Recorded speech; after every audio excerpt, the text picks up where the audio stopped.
ಸಂಸದ ರಾಘವೇಂದ್ರ ವರ್ಸಸ್ ಸಚಿವ Madhu Bangarappa talk war ಜೋರಾಗಿದೆ. ವಿಮಾನ ನಿಲ್ದಾಣದಲ್ಲಿ ನೈಟ್ ಫ್ಲೈಟ್ ಲ್ಯಾಂಡಿಂಗ್ ಜಟಾಪಟಿ. ಹವಾಮಾನ ವೈಪರೀತ್ಯದಿಂದ ಹುಬ್ಬಳ್ಳಿಯಲ್ಲಿ ಲ್ಯಾಂಡ್ ಆದೆ. ಶಿವಮೊಗ್ಗದಲ್ಲಿ ವಿಮಾನ ನಿಲ್ದಾಣ ಇದ್ರೂ ಬೇರೆ ಕಡೆ ಲ್ಯಾಂಡ್ ಆದೆ. ಕೇಂದ್ರದ ಬದಲು ರಾಜ್ಯದ ಪ್ರಾಧಿಕಾರಕ್ಕೆ ವಹಿಸಿದ್ದು ನನ್ನ ತಪ್ಪು. ಹುಬ್ಬಳ್ಳಿಯಲ್ಲಿ ಫ್ಲೈಟ್ ಲ್ಯಾಂಡ್ ಆಗಿದ್ದಕ್ಕೆ ಸಂಸದ ರಾಘವೇಂದ್ರ ಬೇಸರವನ್ನ ವ್ಯಕ್ತಪಡಿಸಿದ್ದಾರೆ. ಸಂಸದ ರಾಘವೇಂದ್ರ ಬೇಸರಕ್ಕೆ ಸಚಿವ ಮಧು ಬಂಗಾರಪ್ಪ ಟಾಂಗ್ ಕೊಟ್ಟಿದ್ದಾರೆ. ದೇಶದಲ್ಲಿ ಎಷ್ಟೋ ಫ್ಲೈಟ್ಗಳು ಬೇರೆ ಕಡೆ ಲ್ಯಾಂಡ್ ಆಗುತ್ತೆ ಅಲ್ವಾ, ಅದಾನಿಗೆ ಕೊಡೋದಕ್ಕೆ ಕೇಂದ್ರದ ಪ್ರಾಧಿಕಾರಕ್ಕೆ ಕೊಡಬೇಕಿತ್ತಾ ಅಂತ ಪ್ರಶ್ನೆ ಮಾಡಿದ್ದಾರೆ. ಸಂಸದ ರಾಘವೇಂದ್ರ ವರ್ಸಸ್ ಸಚಿವ ಮಧು ಬಂಗಾರಪ್ಪ ಟಾಕ್ ವಾರ್ ಇದು. ವಿಮಾನ ನಿಲ್ದಾಣದಲ್ಲಿ ನೈಟ್ ಫ್ಲೈಟ್ ಲ್ಯಾಂಡಿಂಗ್ ಜಟಾಪಟಿ ನಡೆದಿದೆ.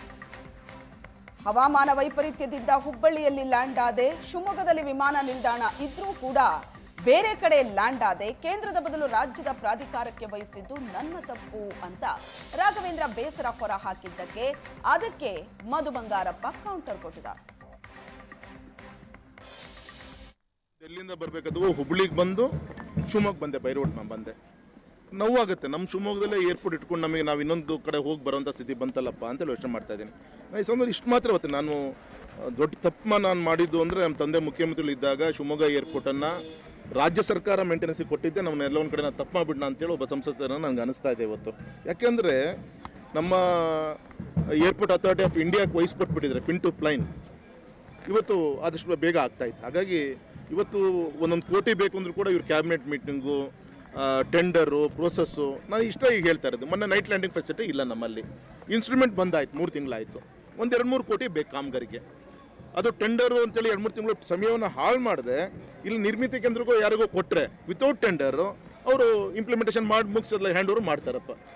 ದುಡ್ಡು ಕೊಡೋಕ್ಕೂ ಟೈಮ್ ಕಿಲ್ ಆಗ್ತಾ ಇದೆ. ಇಂಪ್ಲಿಮೆಂಟೇಷನ್ ವರ್ಕ್ ಆಗಲಿಕ್ಕೂ ಕೂಡ ಇವತ್ತು ಈ ಥರ ಮಾಡ್ತಾ ಇದ್ದಾರೆ. ಇದರಿಂದ ನಮಗೆ ಬರುವಂಥ ಅನೇಕ ಅವಕಾಶಗಳು ಬೇರೆ ಕಡೆಗೆ ಹೋಗುವಂಥ ಚಾನ್ಸಸ್ ಕಾಣ್ತಾ ಇದೆ. ಈಗೂ ಕೂಡ ಸರ್ಕಾರಕ್ಕೆ ನಾನು ವಿನಂತಿ ಮಾಡ್ಕೊತೇನೆ, ಆದಷ್ಟು ಬೇಗ ಕಾಮಗಾರಿಗಳನ್ನು ಮುಗಿಸಿ ನೈಟ್ ಲ್ಯಾಂಡಿಂಗ್ ಫೆಸಿಲಿಟಿಯನ್ನು ಆಪ್ರೇಟ್ ಮಾಡ್ಲಿಕ್ಕೆ ಕೊಟ್ಟರೆ ನಾನು ಮುಂದೆ ಡೆಲ್ಲಿಲಿ ನಾನು ಪ್ರಯತ್ನ ಮಾಡಿ ಇನ್ನೂ ನಂಬರ್ ಆಫ್ ಫ್ಲೈಟ್ಸನ್ನು ಇಲ್ಲಿ ತರಲಿಕ್ಕೆ ನಾನು ಪ್ರಯತ್ನ ಮಾಡ್ಬೋದು. ಇಲ್ಲಾಂದರೆ ಈ ರೀತಿ ಮೋಡದ ವಾತಾವರಣ ಇದ್ದರೆ ಎಷ್ಟೋ ಫ್ಲೈಟ್ಸ್ಗಳು ಕ್ಯಾನ್ಸಲ್ ಆಗುತ್ತೆ. ಸರ್, ನಿನ್ನೆ ನಾನು ಡೆಲ್ಲಿ ರಾಘವೇಂದ್ರ ಅವ್ರ ಪ್ಲೇನು ಹುಬ್ಳಿಗೆ ಹೋಗಿ ಲ್ಯಾಂಡ್ ಆಯ್ತಲ್ಲ, ದೇಶದಲ್ಲಿ ಎಷ್ಟು ಕಡೆ ಪ್ಲೇನು ಬೇರೆ ಬೇರೆ ಕಡೆಗೆ ಲ್ಯಾಂಡ್ ಆಗಿದೆ ಅಂತ. ಯಾಕೆ ಇದನ್ನು ಅದಾನಿಗೆ ಕೊಡೋಕ್ಕೆ ಸೆಂಟ್ರಲ್ ಗೌರ್ಮೆಂಟಿಗೆ ಕೊಡಬೇಕಾಯ್ತಂತ. ಬೆವರು ಸುರಿಸಿ ಟ್ಯಾಕ್ಸ್ ಕಲೆಕ್ಟ್ ಮಾಡೋರು ಕರ್ನಾಟಕ ರಾಜ್ಯದವ್ರದ್ದು, ಏರ್ಪೋರ್ಟ್ ಕಟ್ಟೋದು ಕರ್ನಾಟಕ ರಾಜ್ಯದ ಸರ್ಕಾರದ ಬೆವರು ಸುರಿಸಿ. ಯಾಕೆ ಇವ್ರು ಮಾರಬೇಕಾಗಿತ್ತಂತ. ಇದನ್ನು ಓಪನ್ ಮಾಡಿದ್ರಲ್ಲ, ಇದನ್ನು ಓಪನ್ ಮಾಡಿದಾಗ ಯಾಕೆ ಇವರು ನೈಟ್ ಲ್ಯಾಂಡಿಂಗ್ದು ಅಪ್ರೂವ್ ಮಾಡಲಿಲ್ಲ ಅಂತ ಇವ್ರಿಗೇನು ಗೊತ್ತಿರಲಿಲ್ಲ. ನರೇಂದ್ರ ಮೋದಿಯವ್ರ ಕೈಯಲ್ಲಿ ಉದ್ಘಾಟನೆ ಮಾಡಿದಾಗ ಕಮರ್ಷಿಯಲ್ ಫ್ಲೈಟ್ ಯಾವ್ದಾದ್ರು ಒಂದಾದ್ರೂ ಬಂದಿತ್ತನ್ರಿ ಶಿವಮೊಗ್ಗದಲ್ಲಿ? ಯಾವ್ದಾದ್ರು ಬಂದಿತ್ತಾ? ನಮ್ಮ ಸರ್ಕಾರ ಬಂದ ಮೇಲೆ ಬಂದಿರೋದು. ನಾವು ಬಂದ ಮೇಲೆ ನೈಟ್ ಲ್ಯಾಂಡಿಗೂ ಕೂಡ ದುಡ್ಡು ಕೊಟ್ಟಿರೋದು 6.5 ಕೋಟಿನೋ 7 ಕೋಟಿನೋ ನಂಗೆ ಸರಿ ಗೊತ್ತಿಲ್ಲ. ಅಲ್ಲ, ಬಂದಿದೆ, ಎಕ್ವಿಪ್ಮೆಂಟ್ಸ್ ಎಲ್ಲ ಬಂದಿದೆ.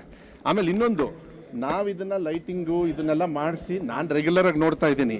ಒಬ್ಬೊಂದು ಫ್ಲೈಟ್ ಹೋದ ತಕ್ಷಣ ಇಡೀ ದೇಶದಲ್ಲಿ ಇರತಕ್ಕಂಥ ರೂಲ್ಸೇ ಚೇಂಜ್ ಆಗಬೇಕು. ನಾನು ನೋಡಿದೆ ಬರ್ಬೇಕಾದ್ರೆ ಇನ್ನೂ ಫೋಟೋ ಹಾಕ್ಕೊಂಡು ಕೂತ್ಕೊಂಡಿದ್ದಾರೆ. ಇದು ಹೆಂಗೈತಿ ಅಂದರೆ ಇವ್ರು ರಾಘವೇಂದ್ರ ಹೇಳೋದು ಬೇಟಿ ಬಚಾವೋ ಬೇಟಿ ಪಡಾವೋ ಏನೋ ಐತಲ್ಲ ಅವ್ರದ್ದು ಸ್ಲೋಗನ್ನು. ಬೇಟಿ ಆಯಿತು, ಬೇಟಿ ಪಡಾವೋ ಏನು ದುಡ್ಡು ಕೊಟ್ಟಾರಂತ ಸೆಂಟ್ರಲ್ ಗೌರ್ಮೆಂಟ್ ಅವರು ನಿಮಗೆ? ಹಾಂ,